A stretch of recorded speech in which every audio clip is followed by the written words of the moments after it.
How to install WePlay app. Hey guys, welcome back to our channel. Without any further delay, let us get started. In today's video, I'm going to show you two simple ways that you can install your WePlay application.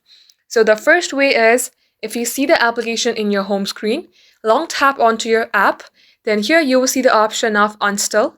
You have to tap on to install, then tap on OK. This being one way. Another way you can do it is by going onto your Play Store. At the top search bar, type in WePlay. Search for WePlay and you will see this application. Now here you will only see the option of open but not install. To expand that, tap onto your app's name.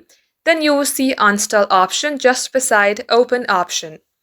Now tap on to install from here, then tap on install again.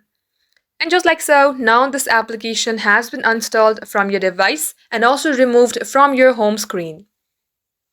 Thanks for watching the video till the very end. If it had helped you in any ways, then please like and subscribe.